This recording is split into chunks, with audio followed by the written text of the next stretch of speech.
Yes మనతో పాటుగా Huzurabad MLA పాడి కౌశిక్ రెడ్డి ఉన్నారు. గతంలో పలుమార్లు స్పీకర్ అపాయింట్మెంట్ కోరితే ఇవ్వలేదు. ఈ రోజు కూడా స్పీకర్ అపాయింట్మెంట్ కోరితే స్పీకర్ వస్తానని చెప్పి రాలేదని చెప్తా ఉన్నారు. అసలు ఎందుకు స్పీకర్ని కలవాలనుకున్నారు, అసలు ఏంటి విషయం అని తెలుసుకునేటువంటి ప్రయత్నం చేద్దాం. సార్ ఏంటి అసలు మీరు ఎందుకు స్పీకర్ని కలవాలనుకుంటున్నారు? ఇలా స్పీకర్ గారిని కలిసి ప్రివిలేజ్ మోషన్ మూవ్ చేద్దామని కరీంనగర్ డిఓ గారి మీద మరియు జెడ్పీ సిఓ గారి మీద ఇలా ప్రివిలేజ్ మోషన్ మూవ్ చేద్దామని వచ్చిన. ఎందుకంటే జెడ్పీ డిఓ గారు నేను ఒక ఎడ్యుకేషన్ రివ్యూ మీటింగ్ హుజురాబాద్లో పెట్టుకుంటే ఎంఈఓలకి ఈ నోటీస్ పంపించి ఎంఈఓలని డిమోట్ చేయడం చాలా బాధాకరం అని చెప్పి సందర్భంగా తెలియజేస్తాను. ఇలా నేను చేసిన తప్పేంటిది? పేద విద్యార్థుల ఫెసిలిటీస్ మంచిగున్నాయా అని అడగడమా నేను చేసిన తప్పు? ఎట్లా ఎంఈఓలను డిమోట్ చేస్తారని నేను అడుగుతున్నా.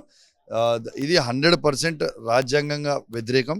101% డిఓ దీంట్లో సస్పెండ్ కాక తప్పదు. డెఫినెట్ సస్పెండ్ అయ్యే వరకు వదిలిపెట్టేది లేదు. మీ మీద క్రిమినల్ కేసులు కూడా నమోదైనట్టున్నాయి.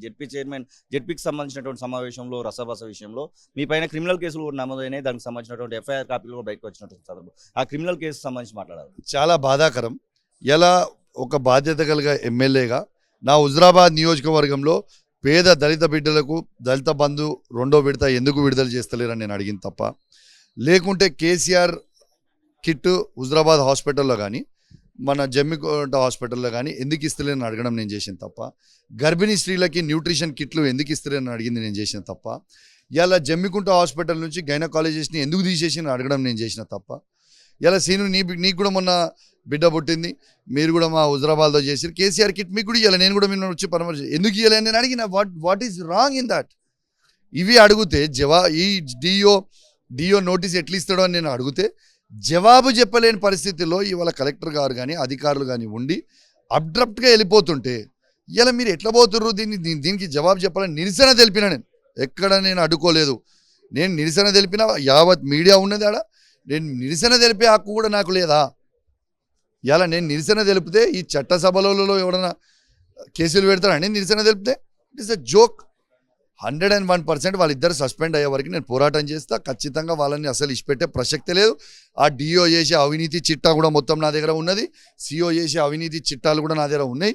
ఖచ్చితంగా సమయం వచ్చినప్పుడు మొత్తం బయట పెడతాం. అర్ధరాత్రిలు 1 గంట సమయంలో 6 ఎమ్మెల్సీలు పార్టీ మారినటువంటి సందర్భం. మొన్న జగిత్యాల ఎమ్మెల్యే కూడా రాత్రి 11-11:30 ప్రాంతంలో జాయిన్ అయినటువంటి సందర్భం. ఈ రాత్రి జాయినింగ్స్ని బట్టి ఏం చూడొచ్చు? ఇలా నిజంగా సిగ్గుచేటు. ఇలా వీళ్ళు రాత్రి జాయినింగ్ చేసుడు ఇవంతా బోర్డు అనేది ఒక సిగ్గుచేటు. ఇలా వాళ్ళకి దగ్గర కప్పు ఛాయ్ తాగకుండా కేసీఆర్ గారు వాళ్ళందరినీ ఎమ్మెల్సీ చేసినాం. ఇక వాళ్ళు అన్నం తింటురా ఇంకేమైనా తింటురా వాళ్ళకే తెలియాలి. అయినా ఈ ఎమ్మెల్యేలతో పార్టీ నడిచేది కాదు. బీఆర్ఎస్ పార్టీ కార్యకర్తలతో పార్టీ నడుస్తుంది. కేసీఆర్ గారి నాయకత్వము బలమైన నాయకత్వం ఉంది. తెలంగాణ పోరాడి సాధించిన నాయకుడు కేసీఆర్ గారు. ఇలా బలమైన నాయకత్వం ఆయన ఉంది. కేటీఆర్ గారు ఉన్నారు, హరీష్ రావు గారు ఉన్నారు. ఖచ్చితంగా వాళ్ళందరి ముగ్గురు నాయకత్వంలో ఖచ్చితంగా మళ్ళా బీఆర్ఎస్ పార్టీ జెండా తెలంగాణలో ఎగిరేయక తప్పదు. గ్యారంటీ ఎగిరేస్తాం. Thank you very much. ఇది పాడి కౌశిక్ రెడ్డి హుజురాబాద్ ఎమ్మెల్యే చెప్తున్న మాటలు. ఖచ్చితంగా డిఈఓ అలాగే జెడ్పీ చైర్మన్కి సంబంధించినటువంటి విషయంలో నేనైతే జెడ్పీ సీఈఓకి సంబంధించినటువంటి విషయంలో నేనైతే ఖచ్చితంగా ఫైట్ చేస్తాను. వాళ్ళని ఖచ్చితంగా డిస్మిస్ చేసే వరకు నా యొక్క పోరాటం అయితే ఉంటుందనేటువంటి మాటను అయితే వారు చెప్తున్న పరిస్థితి. ఇక ఎలాంటి కేసులు పెట్టినా కానీ నేను ముందుకు పోవడానికి సిద్ధంగానే ఉన్నటువంటి మాట కూడా వారు చెప్తున్న సందర్భం. వీడియో జర్నలిస్ట్ సతీష్తో కలిసి శ్రీనివాస్ తొలి వెలుగు, హైదరాబాద్. అసలైన తొలి వెలుగు. ఫాలో వాట్సాప్ @తొలి వెలుగు అఫీషియల్.